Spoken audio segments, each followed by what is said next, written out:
I had a financial advisor before I understood this, and I was paying him literally $10,000 a year for a crappy turkey. Hello, everyone. I am Bernadette Joy, and I have a treat for you.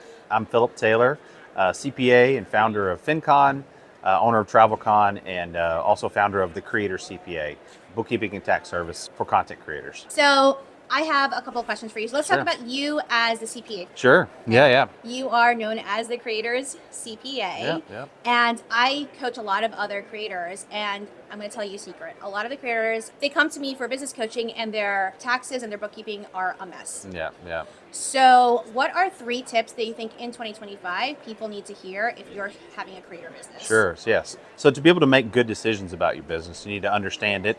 Your accounting, the books is sort of the language of the business, and you got to be able to see it. So first off, making sure your accounts are separated between personal and business. And then once you do that, getting your bookkeeping going. That leads to organization, but it also leads to information that you can then take and make decisions based off. So if you do your books right, you're going to put together what's called a profit and loss statement. That P&L is, for the most part, coming up as a creator myself, been a guidebook for me to really just see how the business is doing on a monthly, weekly, yearly basis, and then make decisions. Am I spending too much in this area? Where's my income? Is it diversified enough? Should I be expanding into other projects? How are we doing? Are we actually making a profit? Can I pay myself a salary? Like, those things can only be answered if you actually look to see how the business is done. So I would say getting things separate from your personal, getting the books caught up, reconciled, and then putting together a profit loss statement that you then know how to look at on a regular basis. That's probably number one. So I'm going to play devil's advocate on this. I get these creators who, a lot of them have been focused on brand sponsorships as their major income source. And a lot of the creators I've talked to now, they're not seeing as much of those brand sponsorships now. And so they're getting the scarcity. They're feeling the scarcity right now, just like, well, can I even afford bookkeeping if I don't know when my next brand deal is coming? So what would you say to someone who's feeling like their income isn't steady enough to have a bookkeeper? Yeah, that's tough. Well, learn to do it yourself a little bit. It can be done. It's not really that complicated. It's as easy as sort of learning to classify transactions into certain categories. And most of us can do that with our personal budget typically. So it's not much far off on the business side. There are free tools out there that you can tap into. Certainly Excel or Google Sheets. You could sort of drum up something yourself. There's very low cost tools out there though. And the investment that you're going to be making into it ideally frees up more time for you to make better content, go out and get more diverse revenue streams so that you're less reliant on one or two like that. But I would encourage you to really know your business. At some point, you should know how to put that together yourself, even in a simple way. Would you rather be doing your books, or would you rather be going and creating content? If you're enjoying this content and want to actually take real action towards crushing your money goals, check out my new book. It is Crush Your Money Goals, 25 habits that you can use starting today to pay off debt, save, invest, and reach financial freedom. It's jam-packed with all of my best tips as a debt-free millionaire and your new money mentor. Check it out at crushyourmoneygoals.com or head to Amazon or wherever you buy books. Grab yours today. Do you have another tip for us? Yeah, the second one is, as you get going, oftentimes, especially folks, creators who we see leave maybe a corporate job or something like that to go full-time as a creator, we often see them then start neglecting their savings for retirement. Oh, good point. Because at work, they might have had access to a 401k, but now that they're out of that employment situation, what do I do? And so there's lots of tools for the entrepreneur, the creator, to tap into. In fact, they're better than the 401k at work, I can tell you that. The solo 401k is, to me, the gold standard, the best tool to allow you to defer a tremendous amount of taxes. And if you put your spouse to work in the business, you can double down on that. The simple IRA or the SEP IRA, both have different tax treatments, but ultimately set these things up, even if you're not ready to invest in them yet. Maybe just get like $5, $10, $20 a month going into them so you're in the habit of not missing out on what probably allowed you to take that leap to entrepreneurship to begin with, which was to have your finances figured out and set yourself up for success. Don't stop that when you become an entrepreneur. Keep that going, but just in a different way. And you have to own it. You have to take more charge of it because there's not someone serving it up so nicely to you. But those retirement plans are not that hard to set up. There's lots of services out there now that will do it very low cost and very low administrative wise. It's easier than you think. Yes, I can attest to that. I started my 401k not realizing when I left my day job that I could create my own 401k, and now I feel like a total badass that I not only have my own 401k, but I match myself and I give Nice. myself the profit sharing in the new Yep, year. And yep. so just in 3 years, it sounds crazy, but I built out like 150k in my 401k Amazing. between all of those different things. Of course, you might not be able to do that when you're first starting out, but I didn't have the mentality to even begin that. Right. I was thinking a 401k is only if you're working for someone else. So Right. that's such. The soul of 401k, it's gold. I love that. All right, last tip. What did Yep. you have for me? The last one is once you get the accounts separated and you have your business credit card set up, obviously using credit wisely, if you're paying it off every month, use those points that you're earning from your business spend to then use that personally for travel or for rewards. Those rewards are actually tax free, right? And so I tell folks use all your business spending on a credit card, obviously, as long as you can pay it off every month, you have the money to cover it.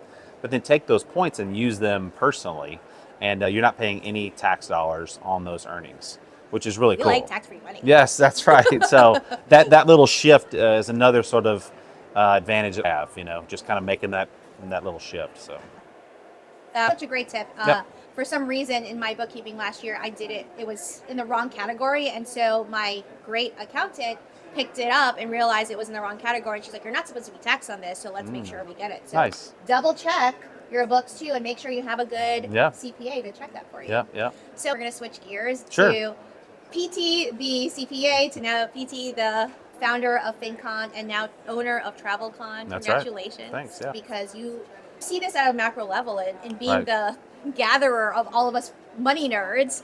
I also noticed outside of your day job, what else do you do? I'm a Texan, 3 kiddos, and a lovely wife. Love to play golf, but I also love business, and that's really my first passion is working on my businesses. So I've seen him make this like a family affair at times, and I think there's not a lot of people who do business well in that they are very aligned to what they're trying to do for the community, but also make room for fun stuff. So, yeah, thank you. thanks right. for saying that. Right. And what do you Yeah. think are some of the trends you're going to see in 2025 when it comes to personal finance? Yep. AI is coming into the space and Huge. affecting things, but I'm not going to talk about that one. The biggest one I'm seeing right now is flat fee financial advisors.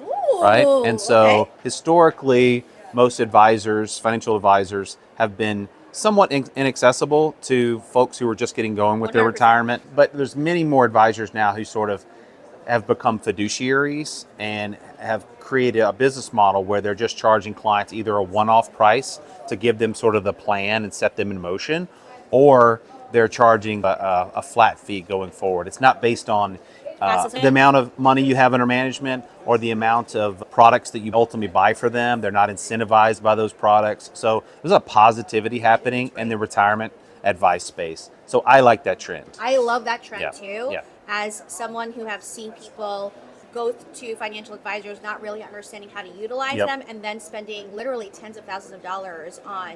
I used to tell people I had a financial advisor before I understood this, and I was paying him literally $10,000 a year for a crappy turkey sandwich every quarter. That's pretty much what I was getting. So the fact that the industry is moving in the direction is a really good sign. I love that. Yeah. That's a great. Second trend I'm seeing is no spinches, right? Kind of forming together groups to say, you know what, 2023 and 24 were good. I might have run up a little credit card debt there. Interest rates went up. Inflation's been high. So let's maybe like tap the brakes on spending for a bit. Maybe use January, February this year where we just say, let's all commit to not spending any new money. Maybe you go out and get a side hustle and you can spend from that, or found money, certainly spend on that. But anything new, let's just tap the brakes and commit to, as a group, not spending for the month or whatever. And you see Facebook groups that are out there to do that, Yeah. different communities where you can tap into. So I've seen a lot of those pop up as the economy it's catching up to our spend that we've done in the past couple of years. It's like, okay, we need to actually tighten up now. Don't try to do that alone. Do it with a group. I love that. I really feel like Gen Z is leading the charge on this. I was talking about this with another personal finance friend of mine where we're both millennials, and all of my millennial friends in January, they do like a dry January because millennials, we just drank a lot in college. And all the Gen Zers are doing no spend challenges. And I'm like, they're so smart. Yeah, And they so I love quit that. drinking a long time ago. They never drank to begin with. They just stopped. Right. They didn't even start the drinking habit. So now they're focused on money, which I think is amazing. I love that. What's the third one you're saying? My third one was advanced kid savings tools. So I have 3 kiddos. PT, you were hitting me with some stuff I wasn't expecting you to say. This is great. As a parent of 3 kids, they're 15, 13, and 10. And so I'm trying to help them learn how to manage their money properly, right? We're blessed to have a decent amount. And so we don't want to just give them money blindly. We want them to sort of take it and then use it actively. And there's a lot of tools out there now that will allow you to pay your kids in a way, but it's done in the way that they learn how to manage their spending.